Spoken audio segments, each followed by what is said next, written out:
जय श्री कृष्णा। प्रभु के बोल चैनल में आपका स्वागत है। आइए अब सुनते हैं श्रीमद् भगवद गीता के 6ठे अध्याय का भावार्थ। ओम श्री परमात्मने नमः। 6ठा अध्याय। उसके उपरांत श्री कृष्ण महाराज बोले, हे अर्जुन, जो पुरुष कर्म के फल को न चाहता हुआ करने योग्य कर्म करता है वह सन्यासी और योगी है, और केवल अग्नि को त्यागने वाला सन्यासी योगी नहीं है, तथा केवल क्रियाओं को त्यागने वाला भी सन्यासी योगी नहीं है। इसलिए हे अर्जुन, जिसको सन्यास ऐसा कहते हैं उसको तू योग जान, क्योंकि संकल्प को न त्यागने वाला कोई भी पुरुष योगी नहीं होता। समत्व बुद्धि रूप योग में आरूढ़ होने की इच्छा वाले मननशील पुरुष के लिए योग की प्राप्ति में निष्काम भाव से कर्म करना ही हेतु कहा है, और योगारूढ़ हो जाने पर उस योगारूढ़ पुरुष के लिए सर्व संकल्पों का अभाव ही कल्याण में हेतु कहा है। इस काल में न तो इंद्रियों के भोगों में आसक्त होता है तथा न कर्मों में ही आसक्त होता है। उस काल में सर्व संकल्पों का त्यागी पुरुष योगारूढ़ कहा जाता है। यह योगारूढ़ता कल्याण में हेतु कही है। इसलिए मनुष्य को चाहिए कि अपने द्वारा अपना संसार समुद्र से उद्धार करे और अपने आत्मा को अधोगति में न पहुँचावे, क्योंकि यह जीवात्मा आप ही तो अपना मित्र है और आप ही अपना शत्रु है, अर्थात और कोई दूसरा शत्रु या मित्र नहीं है। उस जीवात्मा का तो वह आप ही मित्र है कि जिस जीवात्मा द्वारा मन और इंद्रियों सहित शरीर जीता हुआ है, और जिसके द्वारा मन और इंद्रियों सहित शरीर नहीं जीता गया है, उसका वह आप ही शत्रु के सदृश शत्रुता में बरतता है। हे अर्जुन, सर्दी गर्मी और सुख दुखादिकों में तथा मान और अपमान में जिसके अंतःकरण की वृत्तियाँ अच्छी प्रकार शांत है, अर्थात विकार रहित है, ऐसे स्वाधीन आत्मा वाले पुरुष के ज्ञान में सच्चिदानंद घन परमात्मा सम्यक प्रकार से स्थित है, अर्थात उसके ज्ञान में परमात्मा के सिवाय अन्य कुछ है ही नहीं।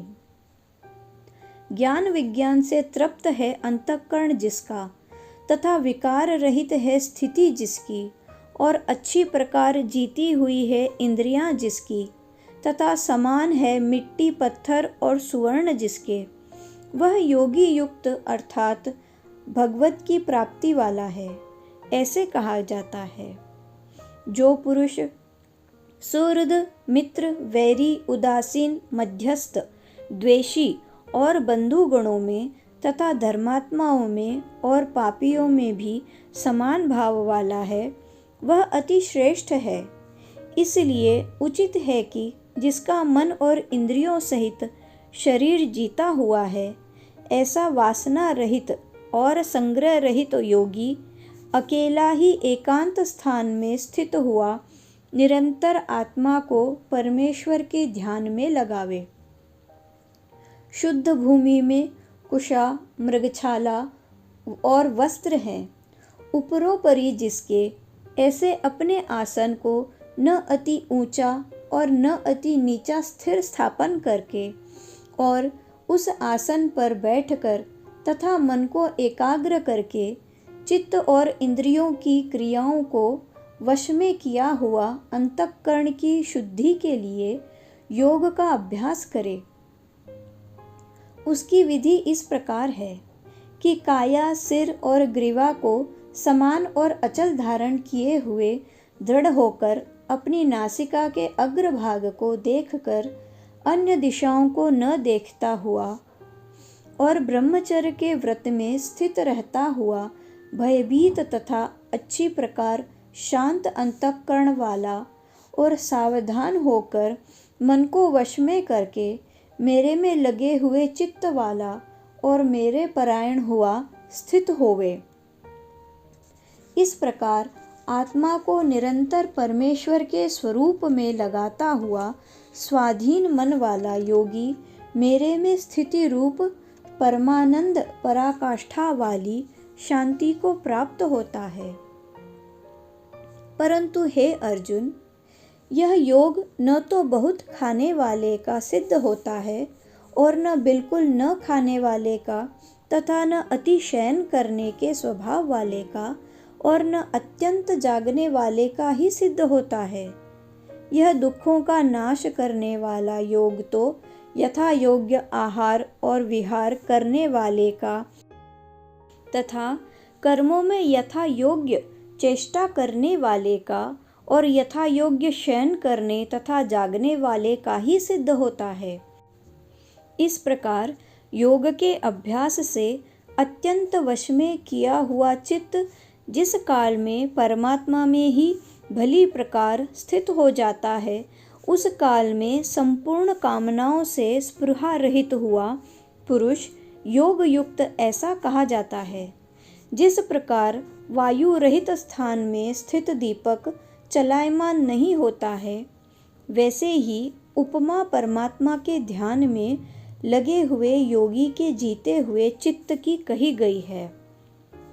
हे अर्जुन, जिस अवस्था में योग के अभ्यास से निरुद्ध हुआ चित्त उपराम हो जाता है और जिस अवस्था में परमेश्वर के ध्यान से शुद्ध हुई सूक्ष्म बुद्धि द्वारा परमात्मा को साक्षात करता हुआ सच्चिदानंद घन परमात्मा में ही संतुष्ट होता है तथा इंद्रियों से अतीत केवल शुद्ध हुई सूक्ष्म बुद्धि द्वारा ग्रहण करने योग्य जो अनंत आनंद है, उसको जिस अवस्था में अनुभव करता है और जिस अवस्था में स्थित हुआ यह योगी भगवत स्वरूप से नहीं चलायमान होता है और परमेश्वर की प्राप्ति रूप जिस लाभ को प्राप्त होकर उससे अधिक दूसरा कुछ भी लाभ नहीं मानता है और भगवत प्राप्ति रूप जिस अवस्था में स्थित हुआ योगी बड़े भारी दुख से भी चलायमान नहीं होता है, जो दुख रूप संसार के संयोग से रहित है तथा जिसका नाम योग है, उसको जानना चाहिए। वह योग न उकताए हुए चित्त से अर्थात तत्पर हुए चित्त से निश्चय पूर्वक कर्तव्य है। इसलिए मनुष्य को चाहिए कि संकल्प से उत्पन्न होने वाली संपूर्ण कामनाओं को निशेषता से अर्थात वासना और आसक्ति सहित त्याग कर और मन के द्वारा इंद्रियों के समुदाय को सब ओर से ही अच्छी प्रकार वश में करके क्रम क्रम से अभ्यास करता हुआ उपरामता को प्राप्त होवे और धैर्य युक्त बुद्धि द्वारा मन को परमात्मा में स्थित करके परमात्मा के सिवा और कुछ भी चिंतन न करे। परंतु जिसका मन वश में नहीं हुआ हो, उसको चाहिए कि यह स्थिर न रहने वाला और चंचल मन जिस जिस कारण से सांसारिक पदार्थों में विचरता है, उससे रोक कर बारंबार परमात्मा में ही निरोध करे। क्योंकि जिसका मन अच्छी प्रकार शांत है और जो पाप से रहित है और जिसका रजोगुण शांत हो गया है, ऐसे इस सच्चिदानंद घन ब्रह्म के साथ एक ही भाव हुए योगी को अति उत्तम आनंद प्राप्त होता है। वह पाप रहित योगी इस प्रकार निरंतर आत्मा को परमात्मा में लगाता हुआ सुखपूर्वक परब्रह्म परमात्मा की प्राप्ति रूप अनंत आनंद को अनुभव करता है। हे अर्जुन, सर्वव्यापी अनंत चेतन में एक ही भाव से स्थिति रूप योग से युक्त हुए आत्मा वाला तथा सब में समभाव से देखने वाला योगी आत्मा को संपूर्ण भूतों में बर्फ में जल के सदृश व्यापक देखता है और संपूर्ण भूतों को आत्मा में देखता है। अर्थात जैसे स्वप्न से जगा हुआ पुरुष स्वप्न के संसार को अपने अंतर्गत संकल्प के आधार देखता है, वैसे ही वह पुरुष संपूर्ण भूतों को अपने सर्वव्यापी अनंत चेतन आत्मा के अंतर्गत संकल्प के आधार देखता है। जो पुरुष संपूर्ण भूतों में सबके आत्मरूप मुझ वासुदेव को ही व्यापक देखता है और संपूर्ण भूतों को मुझ वासुदेव के अंतर्गत देखता है, उसके लिए मैं अदृश्य नहीं होता हूँ और वह मेरे लिए अदृश्य नहीं होता है, क्योंकि वह मेरे में एक ही भाव से स्थित है। इस प्रकार जो पुरुष एक ही भाव में स्थित हुआ संपूर्ण भूतों में आत्म रूप से स्थित मुझ सच्चिदानंद घन वासुदेव को भजता है, वह योगी सब प्रकार से बरतता हुआ भी मेरे में ही बरतता है, क्योंकि उसके अनुभव में मेरे सिवा अन्य कुछ है ही नहीं। हे अर्जुन, जो योगी अपनी सादृश्यता से संपूर्ण भूतों में सम देखता है और सुख अथवा दुख को भी सब में सम देखता है, वह योगी परम श्रेष्ठ माना गया है। इस प्रकार भगवान के वाक्यों को सुनकर अर्जुन बोले, हे मधुसूदन, जो यह ध्यान योग आपने समत्व भाव से कहा है, इसकी मैं मन के चंचल होने से बहुत काल तक ठहरने वाली स्थिति को नहीं देखता हूँ, क्योंकि हे कृष्ण, यह मन बड़ा चंचल और प्रमथन स्वभाव वाला है तथा बड़ा दृढ़ और बलवान है। इसलिए इसका वश में करना मैं वायु की भांति अति दुष्कर मानता हूँ। इस प्रकार अर्जुन के पूछने पर श्री कृष्ण भगवान बोले, हे महाबाहो, निस्संदेह मन चंचल और कठिनता से वश में होने वाला है, परंतु हे कुंती पुत्र अर्जुन, अभ्यास अर्थात स्थिति के लिए बारंबार यत्न करने से और वैराग्य से वश में होता है।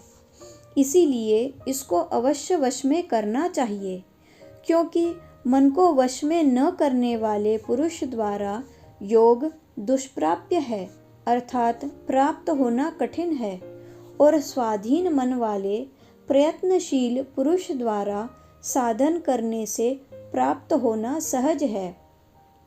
यह मेरा मत है। इस पर अर्जुन बोले, हे कृष्ण, योग से चलायमान हो गया है मन जिसका, ऐसा शिथिल यत्न वाला श्रद्धा युक्त पुरुष योग की सिद्धि को अर्थात भगवत साक्षात्कारता को न प्राप्त होकर किस गति को प्राप्त होता है? हे महाबाहो, क्या वह भगवत प्राप्ति के मार्ग में मोहित हुआ आश्रय रहित पुरुष छिन्न भिन्न बादल की भांति दोनों ओर से अर्थात भगवत प्राप्ति और सांसारिक भोगों से भ्रष्ट हुआ नष्ट तो नहीं हो जाता है? हे कृष्ण, मेरे इस संशय को संपूर्णता से छेदन करने के लिए आप ही योग्य हैं, क्योंकि आपके सिवा दूसरा इस संशय का छेदन करने वाला मिलना संभव नहीं है। इस प्रकार अर्जुन के पूछने पर श्री कृष्ण भगवान बोले, हे पार्थ, उस पुरुष का न तो इस लोक में और न परलोक में ही नाश होता है, क्योंकि हे प्यारे, कोई भी शुभ कर्म करने वाला अर्थात भगवत अर्थ कर्म करने वाला दुर्गति को नहीं प्राप्त होता, किंतु वह योग भ्रष्ट पुरुष पुण्यवानों के लोकों को अर्थात स्वर्गाधिक उत्तम लोकों को प्राप्त होकर उनमें बहुत वर्षों तक वास करके शुद्ध आचरण वाले श्रीमान पुरुषों के घर में जन्म लेता है, अथवा वैराग्यवान पुरुष उन लोकों में न जाकर ज्ञानवान योगियों के ही कुल में जन्म लेता है। परंतु इस प्रकार का जो यह जन्म है सो संसार में निस्संदेह अति दुर्लभ है।